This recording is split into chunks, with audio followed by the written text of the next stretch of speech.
Today's breaking story features Donald Trump attacking the FBI, but in a massive blunder, even by his very high blunderous standards, he gets it very wrong, causing news commentators to laugh out loud and question his mental acuity. I have it all for you next, including the true FYI on his false FBI claim. Blunder and blunder and blunder. Context for this story is important so we can see the sheer magnitude of Trump's massive blunder today. Enter FBI Director Kash Patel, who recently set the record straight on this story in advance, so there's no way Trump could get it wrong, right? Think again. Have a listen to what Patel previously said about January 6th, and on the other side I'll share Trump's big brain fart and the mockery and the question about his acuity that followed. The Fox headline of Patel's statement said, among other things, FBI's Patel clarifies role of hundreds of agents on January 6th. And here's some highlights that followed. Current FBI Director Kash Patel said the agents were sent to the U.S. Capitol for crowd control after it had been declared a riot. Exclusive.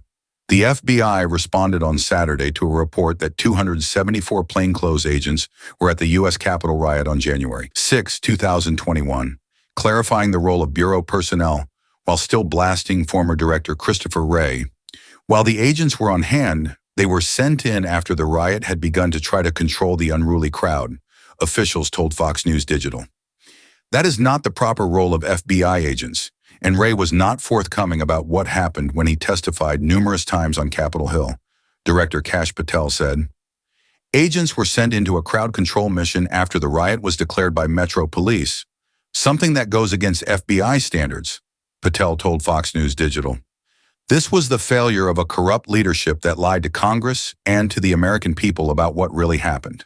That was a very clear statement from Trump's FBI director, as reported by Trump's propaganda channel, that FBI agents were sent as crowd control on January 6th. So case closed, right?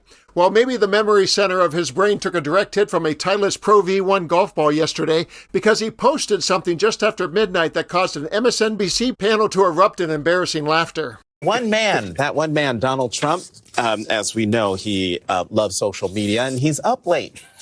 So at 12:38 this morning, he posted on Truth Social, quote, "The Biden FBI placed 274 agents into the crowd on January 6th. That's all in all caps. You see it on the screen. If this is so, which it is, a lot of very good people will be owed big apologies. What a scam. Do something. 3 exclamation points. President DJT." Now, Sleepy Joe wasn't so sleepy. He was able to do things before he even became president. He's a busy man. He's a busy man. America, why are we not talking about this man's mental acuity? I remember during all of President Biden's term, all people talked about was his mental acuity. Is he all there? The fumbles, the bumbles. Is he capable of being president of the United States? This is a president. We should not be used to this, George. This is nuts. This is nuts. He is nuts. We know this. Okay. As you said, Biden wasn't even president. So why?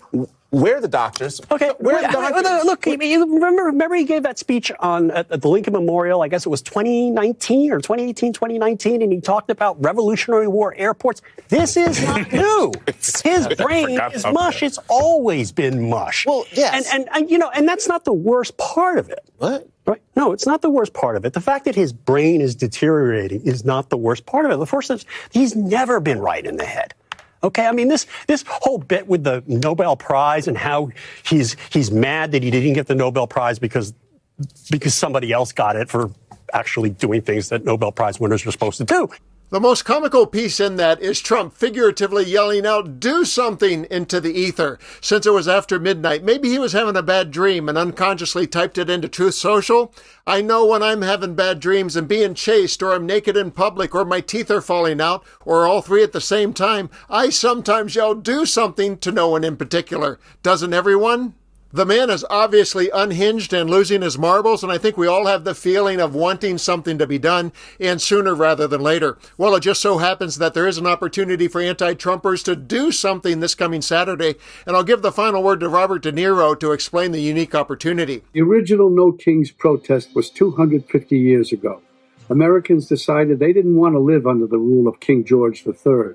They declared their independence and fought a bloody war for democracy.